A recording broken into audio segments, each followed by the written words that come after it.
Hey, I'm Lise. I've been in business for over 15 years and I've written over 400 blog posts, recorded over 1,000 videos, and content creation and I have definitely gone through a massive burnout.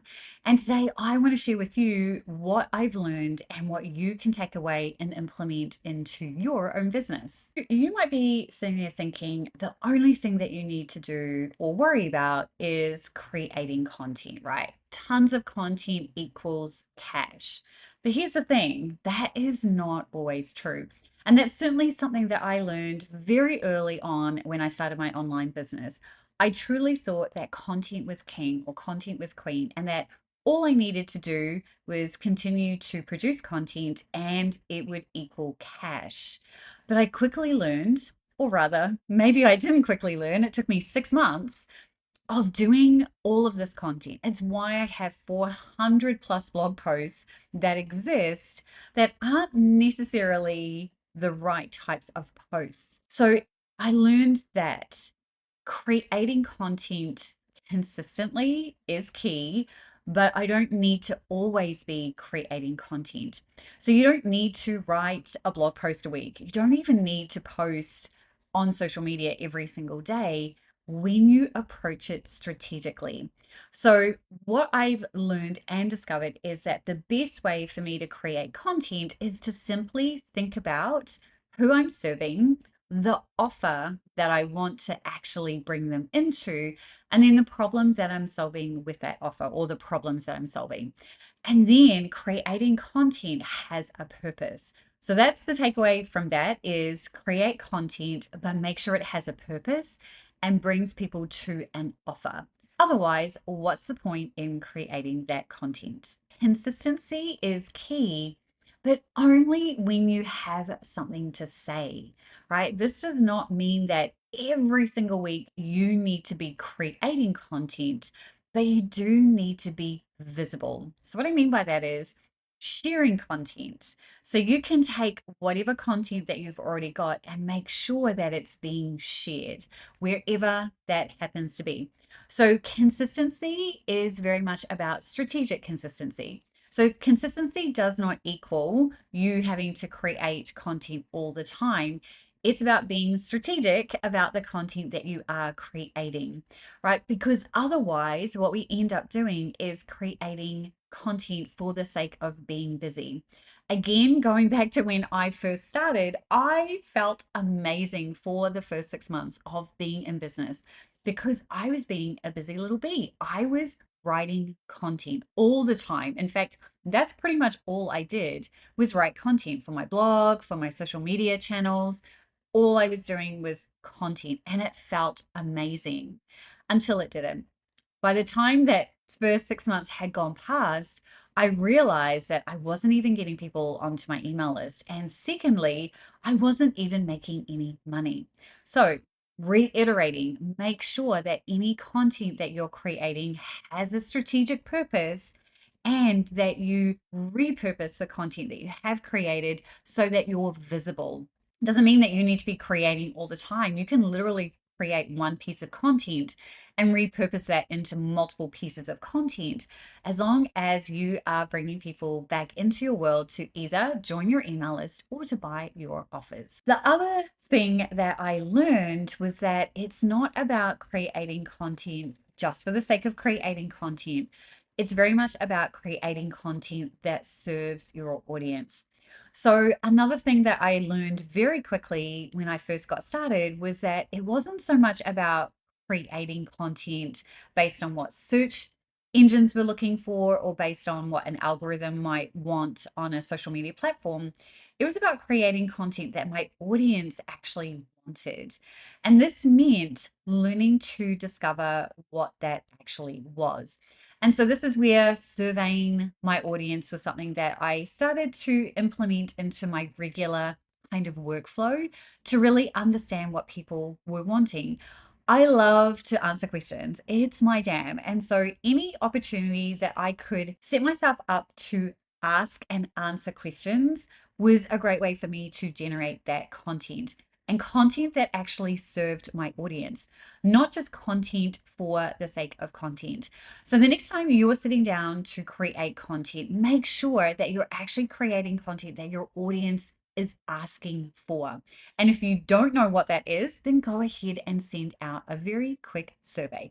You will quickly discover what they actually want, not what you think they need. So, another lesson I learned is that you need to be pretty certain what your core messaging is, because content creation also needs to fulfill your core messaging.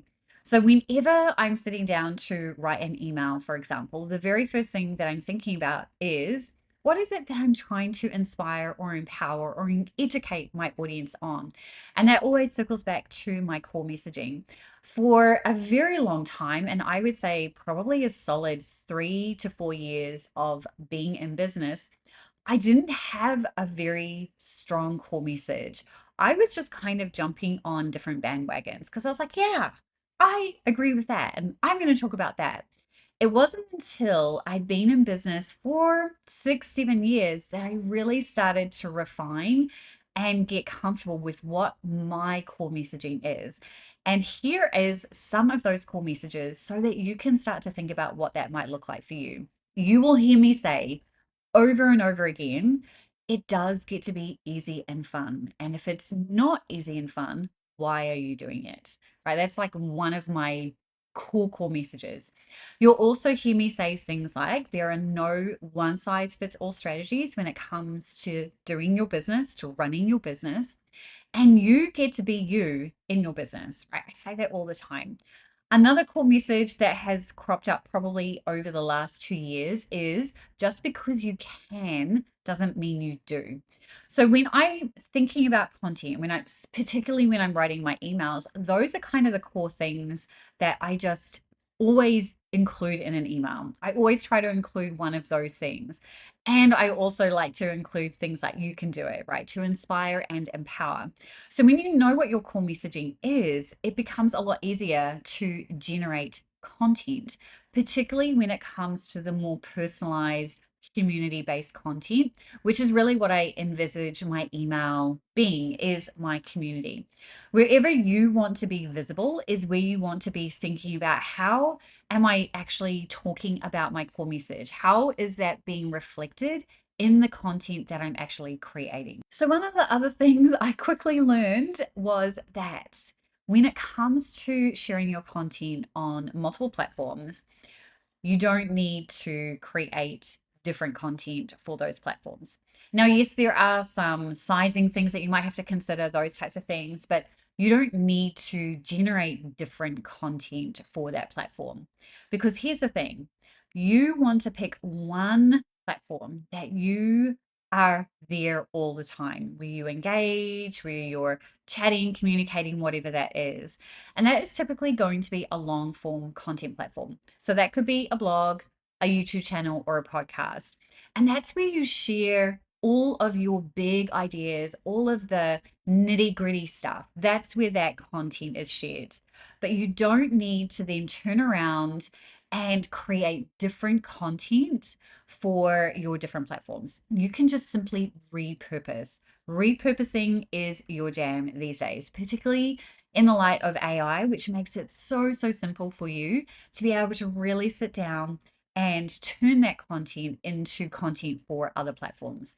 But you don't need to make more content be different for those platforms. You want to keep that core content the same and then just pull chunks out. And that's what your AI tool of choice will help you do, is repurpose that into those different platforms. So repurposing is your friend when it comes to content creation, and it 100% will help you avoid burnout. The other thing that I've learned is that the energy that you put into your content is more important than the content itself. Now, I know that that sounds like an oxymoron, but at the end of the day, and this is actually across the board, this is across the board when you're selling something, whenever you're talking to your audience, when you're delivering anything, the energy behind whatever it is that you're doing is important because your audience can feel those subtle shifts in energy. So if you're not behind something, if you're not excited for it,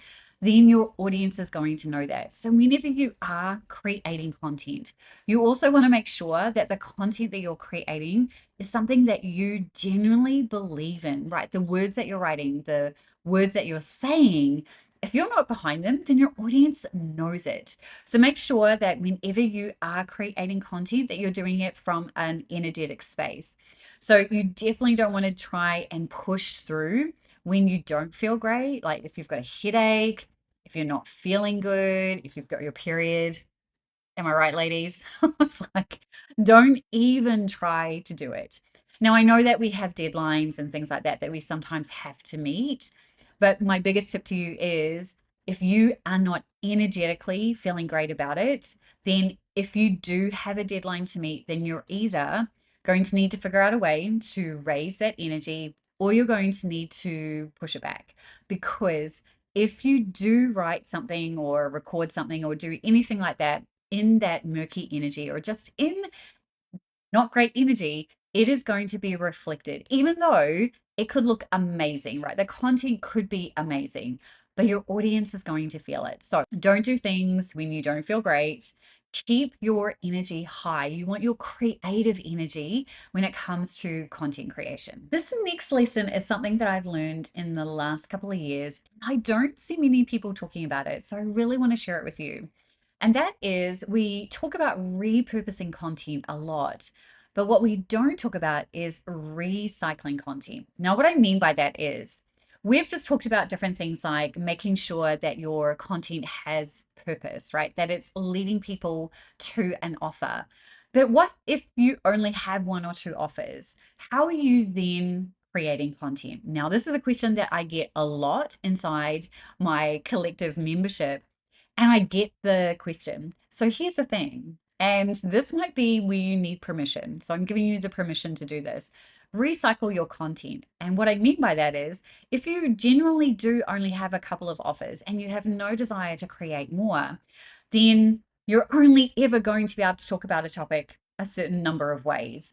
So what you're going to do is recycle, as in simply write, record, however your long form content is being produced, the same content, because your audience needs to hear things a lot of different ways. Now can come up with different angles, and that's where your AI tool of choice will be super helpful. And the best way to utilize that is to literally take the piece of content that you already have, throw it into your AI tool of choice and say, hey, I want to come up with a fresh angle for this piece of content. Give me 5 different angles. And then you've got 5 different pieces of content you can create, but it's still the same content. So that's what I mean by recycling.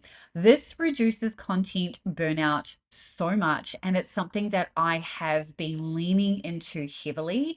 And if you go and follow someone for any length of time, you'll start to notice this pattern for yourself that they talk about the same thing again and again and again. They just come at it from a different angle. So when you know this, it does make the burden of content creation so much easier. Another thing that I discovered probably 2 years into being in business and doing content was that I could easily regurgitate content. And what I mean by that is I could see something that somebody else had written and rewrite that. Now, that is okay to a certain extent, but I think in 2025 and beyond, you can't do that anymore. And you can't even use AI to really help you with that because you need to find your authentic voice, the things that you want to help your audience with. And I have found that this has made content creation actually really easy. When you are speaking based on your own personal experience, you are sharing your insights, knowledge, and wisdom. If you can lean into that, then your audience are going to resonate with you more versus reading something that you write and they're just like, oh, yeah, I saw this somewhere else. Very clear examples of that are if you go and look at any of kind of the big online media platforms, you'll see very similar posts and articles on there. You know, they start with 25 things, blah, blah, blah, or the 25 best ways to do XYZ, like those types of things, you will see more and more when it comes to those media platforms. You want to avoid that on your long form content, right? So your blog, your YouTube channel, your podcast, you want to avoid that. What you want to do is discover what your voice is when it comes to sharing content, because that's what your audience is looking for. Someone who's real, someone who has done the thing that they're trying to actually get, right? The thing that you're actually trying to help them with. So don't be afraid to literally just sit down and ask yourself the question, how would I talk about this? Where does my experience fit into this? And go from there. Content will flow out of you just like water out of a tap. This next one, again, is something that I've learned probably in the past couple of years, and that is to reverse engineer my content. Now, remember how we've talked about content needing to have purpose, needing to be strategic? The easiest way to do that is to literally choose your offer first, then reverse engineer. And the way that you do that is you know what the result is that you're looking to help someone achieve with that offer. What are the problems that you're solving for that offer? Then take those problem points or topics or themes and generate content from that. Because when you do that, it naturally bridges the gap between the problem and the solution, which is your actual offer. So, content creation becomes really easy if you always reverse engineer from an offer first, which is something that we should be doing anyway, right? Like when it comes to creating content, purpose and strategy should be the things that we're thinking about, because otherwise we step into busy work, right? And we don't want to be there. It feels good, but it doesn't feel good forever. It's not sustainable and it doesn't result in sales. So, whenever you're sitting down to create content, ask yourself the question, what offer does this lead to? And if you can't answer that question, then why are you creating that piece of content? And the final thing that I wanted to share with you is feeling like you need to be everywhere. And you may hear people saying you need to be everywhere, and this is how you can be everywhere, and you'll probably use AI tools to do that. But I don't want you to also fall into the trap of following other people like Alex Hormozy or Gary Vaynerchuk, anyone that has a team that are doing this for them. You want to avoid trying to emulate that. Now, you can certainly use what they're producing as inspiration for content as long as it aligns with an offer. But thinking that, oh my gosh, I now need to be everywhere is not going to work, because here's what ends up happening. You end up speaking to no one. Now, it's important to understand that big influencers like that have already served the audience that they started out to serve. They're now on legacy, right? That's their goal. They're looking to build legacy. So they're going very, very broad. And really now they're doing more thought leadership. That's what they're looking to do. And they're looking to work with much, much, much bigger companies, more so than they are maybe you or I. So when you're thinking about the content that you're creating, you do not need to be everywhere. You need to be in one platform and then repurpose, recycle, right? The two R's, repurpose, recycle. That's what makes it so much easier to be everywhere without actually being everywhere. And then obviously your AI tool of choice is going to help you do that, but only if you genuinely want to. If you don't know my story, I have been off social media since 2021 in terms of posting regular content there. The only content that I share is predominantly on my Facebook page and my LinkedIn profile. And that's just more from a visibility strategy. And that is simply sharing my blog content and my YouTube content. That's it.